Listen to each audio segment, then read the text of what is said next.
لبيك اللهم لبيك لبيك لا شريك لك لبيك إن الحمد والنعمة لك والملك لا شريك لك الحمد والنعمة لك والملك لا شريك لك لبيك اللهم لبيك لبيك لا شريك لك لبيك إن الحمد والنعمة لك والملك لا شريك لك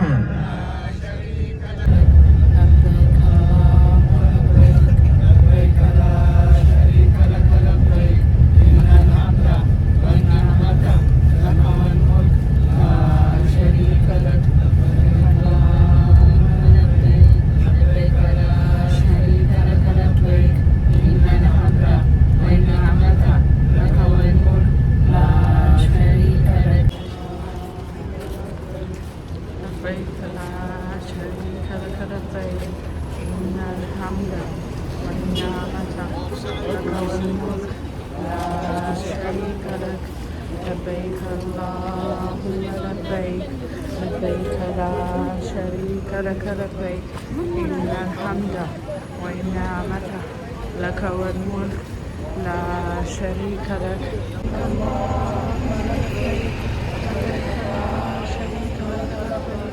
إن الحمد والنعمة لك والملك لا شريك لك لا شريك لك لبيك اللهم لبيك لبيك لا شريك لك لبيك إن الحمد والنعمة لك والملك لا شريك لك لبيك اللهم لبيك لك لبيك إن الحمد والنعمة لك والملك لا شريك لك لبيك اللهم لبيك لبيك لا شريك لك لبيك إن الحمد والنعمة لك والملك لا شريك لك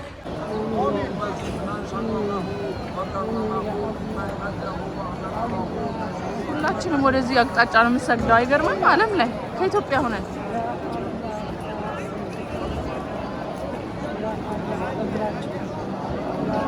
ነው ተጠራርቀን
ሰሐቢ ሙስዓብ ኢብኑ ዑመይር ቀድሞ መዲናን አደላድሎላቸዋል። ከዛ በኋላ ነብዩ ሰለላሁ ዐለይሂ ወሰለም ሙእሚኖችን ቅደሙ አሉ። ወንዶችም ሴቶችም ሁለት እየሆኑ እየተደበቁ ተሰደዱ። በኋላ ነብዩ ሰለላሁ ዐለይሂ ወሰለም ስትራቴጂ ነው ያወጡት።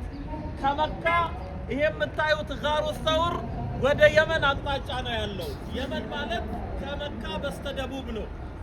መዲና ደግሞ ከመካ በስተሰሜን ነው ያለው።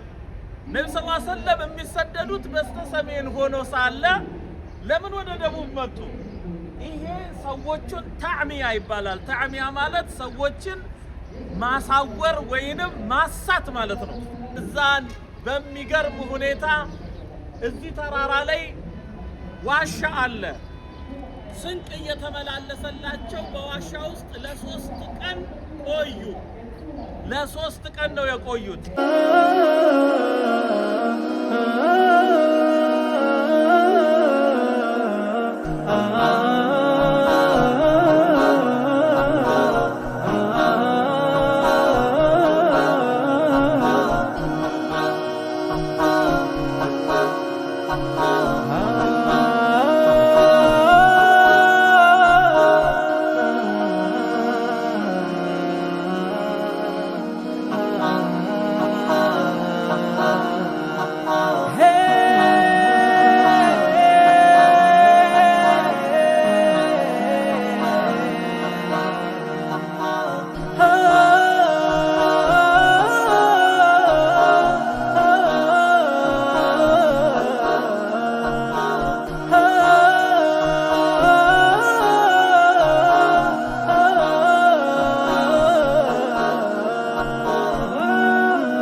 ደቂቃ ያህል ያንን ተራራ እዩና ከዛ በኋላ እንመለሳለን።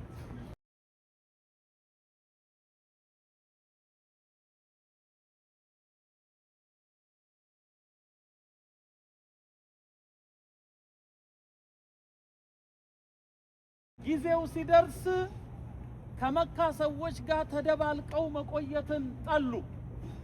በመካ ውስጥ ሰዎች በግፍ ይነጠቃሉ። ጀግኖቹ የሚባሉት የመካ ሹማምንት ዛሊሞች ናቸው። ጀግኖች ሳይሆኑ ዛሊሞች ናቸው። ለዚህ አራጣ ገንዘብ የሚበሉ በሴት ይጫወቱ የነበሩ ኸምር የሚጠጡ እንትን ጠንካራ የተባለው የደካማውን ንብረት በግድ የሚነጥቅበት አራጣ አበድረው አራጣ መክፈል ሳይችል ሲቀር ራሱም ልጆቹም ባሪያ የሚሆኑበት የግፍ ስርዓት ነበረ። ይሄንን ሁሉ በአካባቢው አይተው ነብዩ ሰለላሁ ዐለይሂ ወሰለም ሲጠሉ ከዛ በኋላ ተነጥለው እዛ ተራራ ላይ ያለ የሒራ ዋሻ ጋሩ ሒራ እዛ ተራራ ላይ አለ። አሁን እዚህ ማለት ነው ተሰርቶ ሙጀሰሙን ማለት ነው ትጎበኙታላችሁ ከትንሽ ቆይታ በኋላ። እዛ ነብዩ ሰለላሁ ዐለይሂ ወሰለም ኢዕቲካፍ ያደርጋሉ። ነብዩ ሰለላሁ ዐለይሂ ወሰለም ወጥተው ይሄንን ፍጥረተ ዓለም ሰማዩንና ምድሩን እያስተዋሉ ሳለ በድንገት ድምጽ ይሰማሉ። ያ ሙሐመድ የሚል ድምጽ ሲሰሙ ከዛ በኋላ እሳቸው ወደ ኋላ ይዞራሉ። ዞረው ወደ ቀኝ ወደ ግራ ያያሉ። የለም ምንም ነገር። ማን ነው ደግሞ የሚጠራኝ ብለው ብድግ ሲሉ ይሄ የሚታየው ሆራይዘን ሙሉ በሙሉ አይታይም። አድማሱ በሙሉ ተዘግቷል። ማን ነው የዘጋው? ጅብሪል አለይሂ ሰላም 600 ክንፎቹን ዘርግቶ አላህ በሱረቱ ነጅም እንደሚናገረው አለመሁ ሸዲዱል ቁዋ ኃይለ ብርቱ የሆነው ጅብሪል አስተማረው። ዙ ምረቲን የውበት ባልተቤት የሆነው ፈስተዋ ተደላደለ ይላል። ወሁወ ቢልኡፉቂል አዕላ በላይኛው አድማስ ላይ ሳለ ጅብሪል ተደላደለ። ከላይ የተንጠለጠለበት ከስር የተቀመጠበት የሌለ ሲሆን ጅብሪል ተደላደለ። ይህንን ትርኢት ይህንን መንظር ሲያዩ ነብዩ ሰለላሁ ዐለይሂ ወሰለም አይተው ስለማያውቁ ራሳቸውን ስተው ወደቁ። ከዛ በኋላ አላህ ምን ይላል? ثم دنا ከዛንም ጅብሪል ቀረበ ወደ ሙሐመድ ፈተደላ ፈዛደ ፊል ቁርብ አሁንም ቅርበትን ጨመረ። አሁን ጅብሪል አለይሂ ሰላም ነብዩን ሰለላሁ ዐለይሂ ወሰለም እፍን አድርጎ ይዛቸዋል ለምን እንዲለማመዱትና ፍርሃት እንዲለቃቸው ከዛን ጭምቅ ያደርገኝ ነበር حتى بلغ مني الجهد ይላሉ ጀህድ ማለት መጨነቅ ነው ልቤን ጥብብ እስኪለው ድረስ ጭምቅ ያረጋኝ ነበር ይለቃቸዋል እንደገና ሐፈፍ አርጎ ጭምቅ ያረጋቸዋል ይለቃቸዋል እንዲህ ካለ በኋላ اقرأ باسم ربك الذي خلق አንብብ ሁሉን ነገር በፈጠረው ጌታ ስም ሲላቸው ጅብሪል የፈለገው እምለውን ተከተል ነው ነብዩ ሰለላሁ ዐለይሂ ወሰለም በጣም ፈርተዋል ما انا بقارئ አሉ እኔ እኮ ሲፈጥረኝ ማንበብ መጻፍ አልችልም አሉ ማንበብና መጻፍ ነብዩ ሰለላሁ ዐለይሂ ወሰለም ያልቻሉት ለምንድነው ለህክማ ነው ولا تخطه بيمينك ይላቸዋል ይሄንን ቁርአን በእጅህም የምትጽፈው አልሆነም ኢዘን አንተ መጻፍና ማንበብ ብትችል ኖሮ ለርታበል ሙብጢሉን እነኛ አንተን የሚያስተባብሉት ይጠራጠሩ ነበር እኛናችሁ በጣም ደስ ብሎናል የሚል የጥሩ አቀባበል መልእክት አስተላልፏል የምንገኘው ማዕበል ወህይ የሚባል ቦታ ላይ የወህይ ኤክስፖ ማለት ነው ወይ ደግሞ ቋሚ ኤግዚቢሽን ነው ልክ እንደኛ ጎብኚዎች ሲመጡ እየገቡ የወህይን የመውረድ ስርዓቱን ከመጀመሪያው ከሰው ልጆች አባት ከነብዩላህ አደም ጀምሮ እስካሁኑ የኛ መልእክተኛ ተወዳጁ ነብይ አለይሂ ሰላቱ ወሰላም ድረስ እንዴት እንደነበረ ዝርዝሩን እናያለን ስናይ ግን ያው ሁሉንም ነብይ አይደለም እናየው ከአደም ጀምሮ የተወሰኑ ሁላም የሚባሉ ነቢያት አሉ በታሪክ የምናውቃቸው የነሱን ታሪክ እየተከታተልን እንሄዳለን ከመጀመራችን በፊት ግን ከዚህ በኋላ ጅዳ ከተማ መሄድ አለብን አይ ነው ከስንት አንዴ ነው እየመጣው ያወራዋቸው ያለሁት ጅዳ የኢብራሂም ወንድም እዛም ይኖራልና እሱ ሰላም ልንለው ነው የምንሄደው ብቻ እዛ ከቤት ምግብ በልተን የምንወጣ መስሎ ነበረ ግን ሰዓት የለም ሶ ጀስት ባስ ውስጥ ቶሎ እየበላን እንድንሄድ እዚህ ምግብ አዘዝን ሻዋርማ ምናምን ነገር እዚህ ሀገር ምግባቸው ይጣፍጣል ባይዘወይ ይህንን በልተን ልንሄድ ነው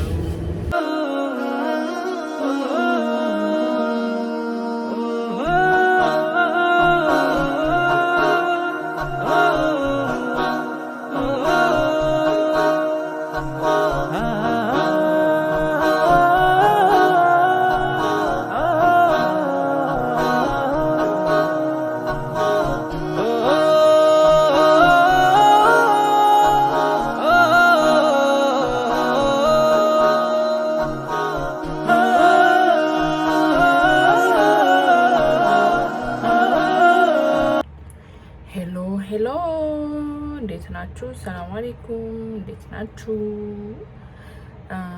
ጅዳ ነው ያለሁትኝ በአሁኑ ሰዓት ከመካ ከወጣን 1-2 ቀን ሆነን መሰለኝ 2 ቀን አሁን ጅዳ ውስጥ ነን ያለነው እንዳልኳችሁ የኢብራሂም ወንድም እዚህ ነው ያለውና እሱን ዚያራ በዛም ሾፒንግ ምናምን ነገር ልንሄድ እዚህ ቆየን honestly ትናንት መቅረጽ ነበረብኝ especially shopping ፓርቱን shopping ሄደን ነበርና ማአት ቃን የገዛ ነው guys ጅዳ ብቻ ልናገኛቸው የምንችላቸውን እቃዎች ገዛን ደከመን እንጂ በጣም shopping was fun experience ነበረ ጥሩ እቃዎችን ገዛን ምናምን አሁን ወደ ጅዳ ባህር ዳርቻ አካባቢ ልንሄድ ነው እዛ ቁርስ ልንበላ ነው እኔና ባሌና አንድ እዚህ ተዋወቅነው ልጅ አለ ደስ የሚል ልጅ እና ከሱ ጋር ሆነን እንትን ባህር ዳርቻ ልንሄድ ነው ከዛ በኋላ እሱን ፓርት ልቅረጽላችሁ ብዬ ነው የቀረውን ቀኔን አልቀርጸውም ከዚህ ወደ ማታ አካባቢ ደግሞ አክስቴን ልዘይር እሄዳለሁ የአባቴ እህት እዚህ ምትኖራለችና እሷን ልዘይር እሄዳለሁ ብያለሁ ኢንሻአላህ ከዛ ዛሬ ሐሙስ ነው ነገ በጠዋት ተነስተን ወደ መካ መሄዳችን ነው ከዚህ ጁማዓ እዛ መስጂድ አልሐራም እንድንሰግድ ማለት ነው ወይም ካባ ያለበት ቦታ ሄደን ጁማዓ እንድንሰግድ ብለን ነገ በጠዋት እንሄዳለን ከዛ ኢንሻአላህ ቅዳሜንም እዛው አሳልፈን ወደ ሀገራችን የምንሄደው እሁድ ጠዋት ወይም እሁድ ሌሊት ነው የሚሆነው ስለዚህ አብራችሁን ቆዩ ከዚህ በኋላ በጣም ብዙ መቀርጸው ነገር ያለ አይመስለኝም የተወሰነ ያህል ቀርጻለሁ ማለት ነው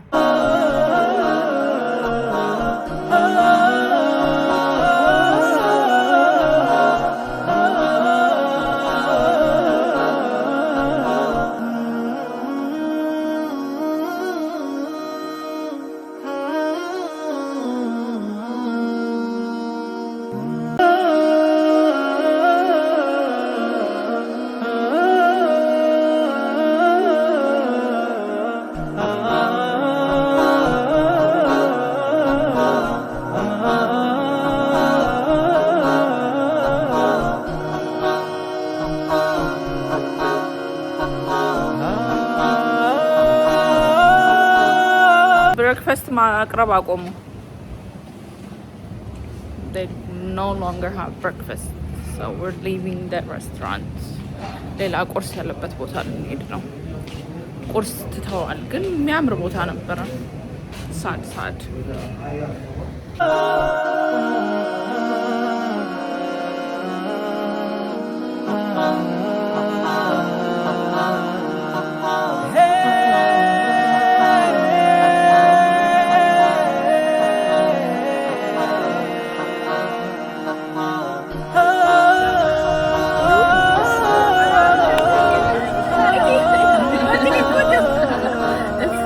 my sister.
ጨረስን ጋይስ። ዛሬ ወደ አዲስ አበባ የምንመለስበት ቀን ነው። ስለዚህ ቻው ልላችሁ ነው የመጣሁት። ቤዚክሊ ስለተመለከታችሁኝ አመሰግናለሁ። በሚቀጥለው ቪዲዮ እስክንገናኝ ድረስ ቻው።